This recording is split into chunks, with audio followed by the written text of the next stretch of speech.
Good evening, everyone. It's 5 o'clock, and at this time, I will call the pre-council meeting for the Perry City Council for Tuesday, March the 17th, 2026. We do have a quorum this evening. Item 3 are citizens with input. Or is there anyone here this evening that would like to address mayor and council at this time? Thank you. Item 4 are items for review and discussion. Item 4A is a discussion of the March 17th, 2026 council meeting agenda. Council members, I'll call your attention to that agenda at this time. 1, 2, and 3 are standard items. Anyone like to do the invocation? Reverend King? Okay.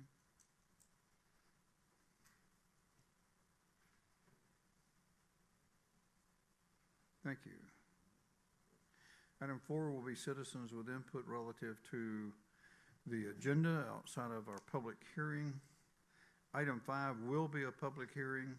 This public hearing will be discussion of our comprehensive plan update. Mr. Duffy.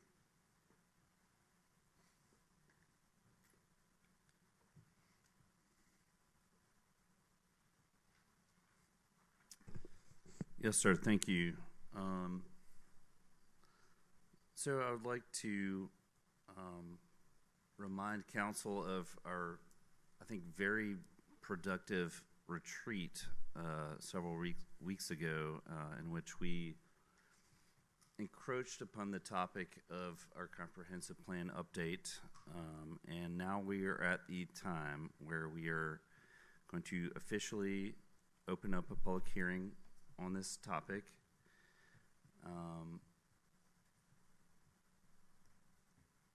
Our consultant team is they're doing good work on our behalf, and we are working with them very closely, and it's a good, I would say, group of people that are working together and involving ourselves as well as them. So we're going to work through this process. The project overview is basically to do a comprehensive plan on behalf of the city of Perry, and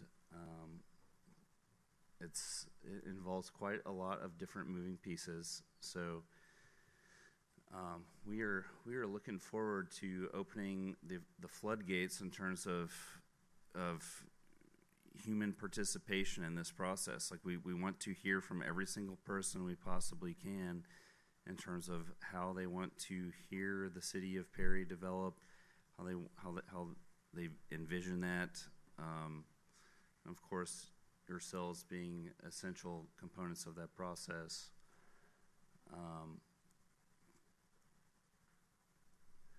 In terms of the project goals, it's really to just, I think what we need to get back to is that we are not just trying to meet the Department of Community Affairs minimum barometer in terms of like what is an acceptable comprehensive plan. We want an actual actionable plan that is meaningful for all of us. So at least for me in my position, these project goals mean quite a lot.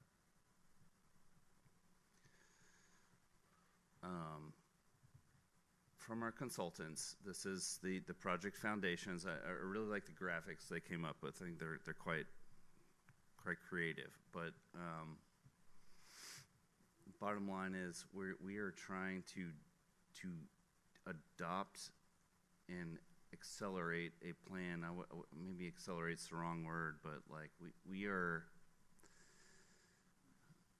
The goal is to adopt a plan that is reasonable for the entire community, right? So I think all of us can understand that that is a pretty important process, correct? Yes. So here's the general schedule overall. We are currently in March, So phase 2 will be the community assessment. Phase 3, vision and goals. Phase 4, element development. Looks like they have 2 phase 4s on there, so I'll have to correct them on that. But phase 4, implementation and adoption, which would be in early next year. So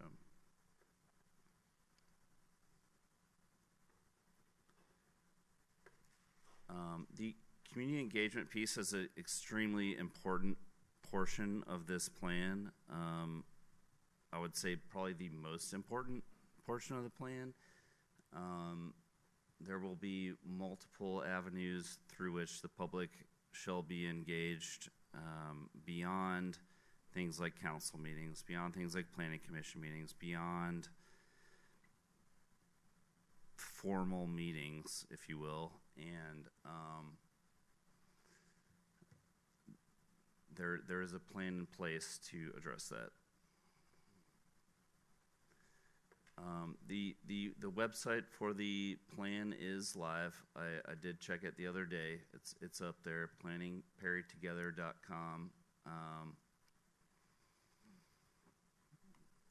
I think it's a very nice website. I think it speaks well to our planning goals, and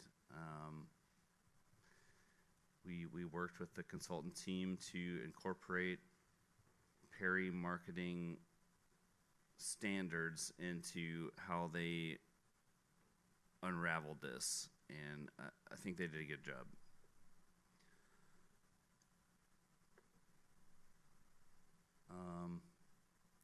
So there will be a booth at the wine tasting on April 17th at the wine tasting. That's just one avenue among many that will be forthcoming for the public to engage in this extremely important process that we have before us, and that is just one item on that. So we will be launching the survey. We will be planning for our first public workshop, which is to be scheduled. Our planners will be starting the technical work, and we'll see you at future public events. But it's a really important thing, and I know y'all are all super engaged in this, and I'm super excited about it. So I think it's going to be a good deal. Questions? Thank you. And yes, the consultants did a great job at leading us through this at the retreat. It was wonderful to have that time together to talk through it. Just 2 things about the website. Number 1, I really like that they put all the plans in one place. Like if you are like me and you're like, where's this plan? Where's that plan? They say planning doesn't happen in a vacuum, and they've listed all those pieces that they referenced during our retreat. So that's really nice. The second thing is, when do you anticipate the community survey will actually launch? It's got a placeholder for it on the website, but do we have a hopeful date for that, or? I do not have a finite date for that, but I will be sure to keep you updated once I definitely before the wine am taste. informed. Yes, ma'am. Okay, great. Thank you. That's all. Absolutely. Other questions or comments? Yes, Mayor, I do have a question. I haven't had a chance to look at the website. I'm assuming it looks good. Insofar as the next steps with, I guess, tonight in the public hearing, kind of kicking the process off in a formal fashion, will we be putting out, like on our various social medias and website and all that sort of thing, links to that website? I'm assuming like that's kind of like the hub for which the digital input will occur and all that sort of thing. Yes, sir. Yeah, no, I do not anticipate that not happening. Okay. So I think that should absolutely be happening. Yes. Other questions or comments? As we do think about the push for it, it really needs to be pinned to the top of our city social media pages. I mean, it needs to be as front and center and as stable as we can make it, so people aren't hunting and pecking and searching for it. So that would be awesome. Yeah, make it easy to find. Yes, ma'am. We've already have a full-scale plan in the communications department to ensure that it is seen by as many people as we can. And they're gonna do those surveys in multiple languages, yes? I believe so. Okay, thank you. Yes. Yes, sir. In addition to the wine tasting, which is a great idea, because you're apt to get honest feedback from some of the participants. Hopefully so, yes. I noticed, will there be other opportunities for public engagement? For example, for the last or the current comprehensive plan, I'm looking at it, and it said the city of Perry launched additional surveys. There was additional public engagement. It was at the May and June Food Truck Friday events, Perry Juneteenth community celebration. Are there going to be opportunities at these public events, these very public forward-facing events for people to engage, maybe a QR code or something, where people can get involved? Because to segue on Dr. Faust, her point, we want as much community involvement here as we can. I have one question that, as Mr. Moody mentioned, and Dr. Amy has mentioned about the community. A lot of times people do not have, I guess, go on the computer or look at it. So we have to find another way to make sure we get it out into the community. And I know, for instance, and maybe we can get flyers or something to get the church involved, and they do announcements in the church when the time comes, so people will know where to gather at, you know what I mean? And we know a lot of people do have iPhones or computers, but a lot of times people won't even go to it, they won't look at it. And so, I think we definitely want to get the engagement of the community involved so that we would know, they would know that everybody's invited, you know what I mean? It's just not something that we sit down, we do, you know what I mean? So that would be the answer, and I'll be interested in trying to be a liaison, in that, especially getting to the churches. Thank you, Reverend. No, I think that is great input and feedback, and I mean, the city administration we're looking to y'all to kind of help us out with this a little bit in terms of spreading the reach, in terms of your networks and how to engage people. So you'll be hearing from us directly on that as things get scheduled.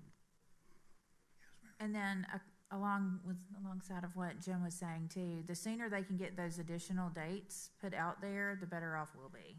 Because it's one thing to say, go to this website, but like and I realize everything is going to be added along or whatever, but the more that's there to begin with, the better off we are. So if you could encourage the consultants to kind of think through that and go ahead and at least get the big dates out there, that would be really helpful, because we can kind of help push people, toward those dates would be very good. 100%. Thank you. And thank you for all of your work on this. Absolutely. One more thing, Mayor. Mr. Duffy, in my neighborhood, Houston Springs, we have 2 clubhouses. There are events almost daily, and there are bulletin boards. It'd be great if I could have a flyer with a QR code or something on it, because a lot of the residents out there may not have a computer, but almost all of them have phones. Yeah. And they could just, scan the QR code and maybe have it take them to this site. I'm looking at it, it looks good. Or maybe straight to the survey. So that's an idea also. And not just for them. Sounds like we got to get you a flyer. Yeah. Yeah. Not just out there, just at various events, something where they can scan it and go right to this the site. Yes, sir. Thank you. Sure. Okay. Other comments? Hate to beat a dead horse on this, Mayor. Go ahead. Something we had talked about, and that's kicking off really this week, is spring events out at Rozier Park and Creekwood Park. I think you'd be able to capture a different sort of demographic than you would at some of these other events. So I think having some sort of presence out there on a busy Saturday morning at Rozier or Creekwood Park would probably pay dividends for this process. Thank you, sir. Okay. Thank you. Thank you, Mr. Duffy. Item 6 will be review of the minutes. Item 7 will be unfinished business.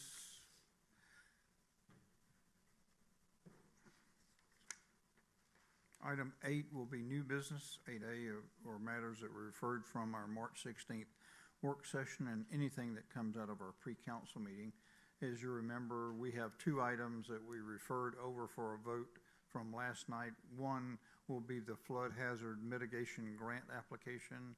And Mr. Duffy, any additional information on that?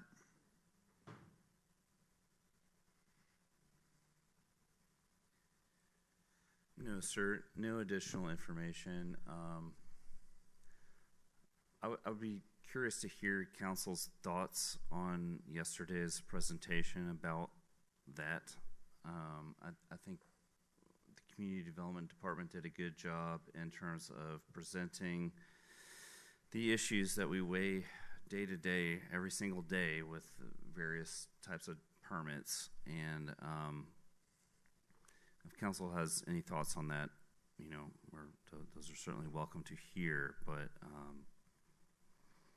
permitting processes are permitting processes, so it's kind of a staff type deal. So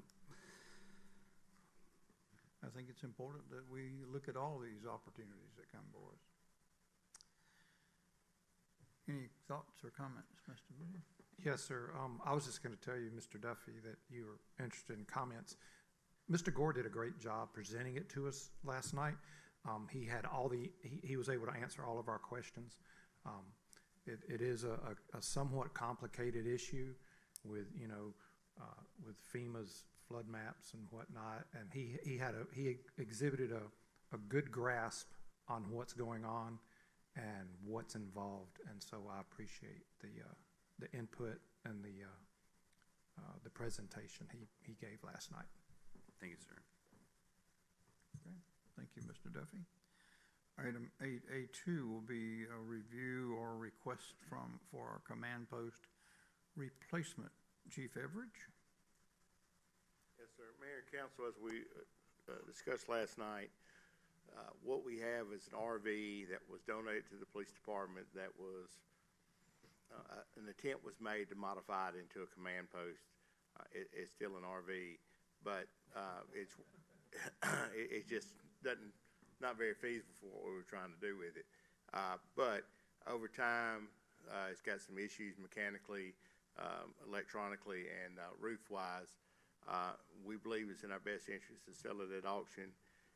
I'm asking the council to earmark that money that's raised, that we will offset the rest of the balance from seized funds to purchase a trailer that's designed not as big, easier to store, and designed where we can use it at a crime scene or an event at the Ag Center or a downtown event or something if there was a significant fire and they need a command post for that as well. Okay. Questions, council? Thank you, Chief. Thank you. Mayor, if I may, there's also a resolution attached to that, just declaring the asset surplus. We'll need to approve that tonight if we can, just so that we can move forward with the process. Very good. Thank you. 8B is award of bids. 8B1 will be bid number 2026-01. This is the Shasta Drive stormwater improvements. Mr. Worthington? Thank you, Mayor. Mayor and Council, this is not a large project, but very important to the folks out in Alpine Valley subdivision. Currently, we have a stormwater conveyance pipe that goes between 2 houses and stops essentially in between their 2 backyards. The pipe stops and the water is then ditched back to the regional storm pond that's back there. What this project would do is actually extend that pipe out about another 100 feet, so there's not just a ditch between the 2 houses. There's been some erosion issues between those 2. Followed normal bidding process on this and received 5 bids, the lowest of which was $22,673.91. That's from JCON LLC, which is actually one of our local vendors here in town. Staff's recommendation would be to award it to them. Funding would ultimately come from the Stormwater Utility Fund balance. Okay. Questions, council? Yes, ma'am. Okay, I do have some questions about this. First of all, that's a $39,569 some odd dollar difference in those bids. What was the difference? JCON is the only one that is a local bidder. I can tell you that much. They're not having to bring in other crews and stuff like that, pay for housing and all that. JCON has, on the bids that they've put in before, they've always, or not, I don't want to say always, but generally they are lower, and they've always we've seen other projects like this that he has come in drastically under, but still happy to do the job. And they don't result in change orders down the road, right? I mean, I just, The, that's a change big order- difference. The change orders down is what we've actually seen a couple times from him. Oh, great. I like those. Those are the better kind, right? Okay, so I did have that question. Okay.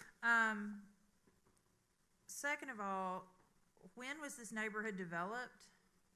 And what safeguards were put in, like, why was the pipe not originally done that way?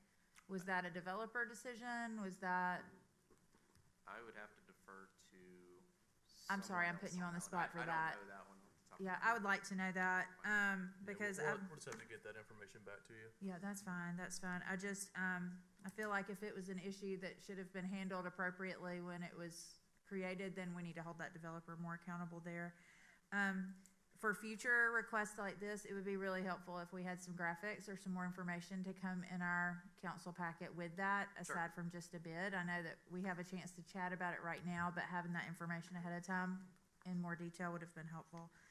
And then I think my last comment there really goes back to why was it not done to begin with, and questioning how we're using our stormwater funds. Because our stormwater funds have a very specific purpose, and fixing developers' problems is not one of them, right? So we need to kind of, I guess I just have some questions there with that, because, you know, we all pay into the stormwater funds with our fees and such, and I just want to make sure that we're not using that as the oopsie fund to fix what developers should be doing correctly to begin with. That's all. Okay. Other comments? Thank you. Item 8C is a resolution of consideration adoption. 8C1 is a resolution accepting ownership and maintenance of rights-of-way and certain infrastructure at the Gables Phase 2. Mr. Duffy? Yes, sir. Thank you, Mayor. So this is a resolution to accept, as stated, certain infrastructure in the Gables Phase 2. The rights-of-way have been inspected and have been deemed to meet the city standard, and therefore we are suggesting that the city accept them. Okay. Thank you. Questions, council? Thank you. Item 9 through 15 are standard items. We will not need an executive session this evening, so we will not plan on that. At this time, I'm sorry. At this time, I would call your attention back to our pre-council meeting. Item 5 is council member items. Dr. Faust? Mr. Jones? Mr. Moody? Yes, sir. With everything that's gone on, that's been in the news, that involves the Perry Police Department, you never hesitate to make us proud, Chief Everidge, you and your department. You never know what you're going to come up on, and I just, my hat's off to you, and I thank you for representing the city of Perry so professionally, and treating everyone that you come up on. You don't know, like I said, you don't know what you're coming up on, you and your officers, but you treat them with respect, and I appreciate that. So thank you for the good job you do. Well, thank you, but I give all the credit to the men and women who go out and answer all those calls day in and day out, and you're correct, you never know what you're coming up on. So I'm hoping we'll have a little news tomorrow about our incident from Thursday night. So. Well, they answer to you, and they work for you, so that reflects on your professionalism as well. So, thank you. Okay. Mayor Pro Tem? Reverend King? I just want to give dittos to Chief Parker for keeping us informed about the weather situation, because we know that a lot of times stuff pop up, and I'm grateful and I'm thankful for him to shoot it out there to us so that we can be aware. And also, while I'm talking, and want to thank the manager for kicking in and giving us a ditto to let us be aware of what's going on, and we definitely appreciate that, and thank you so much. Okay, thank you. Mr. Smith, anything? Yeah, actually, Mayor, following up on Mr. King's comments, we have discussed, the situation on Monday with the delayed opening and all that sort of thing. And I would imagine at some point in the near future, we're going to be putting together some sort of revised policy to get to you all relative to when, why, that sort of thing, that the city might do a delayed opening or a full closure for the day. So just kind of a heads up on that, certainly evaluating these types of things. Mr. Worthington, anything that's additional? Nothing further, sir. Okay. Ms. Newby? Okay, good. Is there anything else to come before us in pre-council before we adjourn until 6 o'clock? Hearing nothing, at this time, I'll entertain a motion to adjourn our pre-council meeting. Second. Motion is second. All in favor, please indicate by raising your right hand. We are adjourned until 6 o'clock.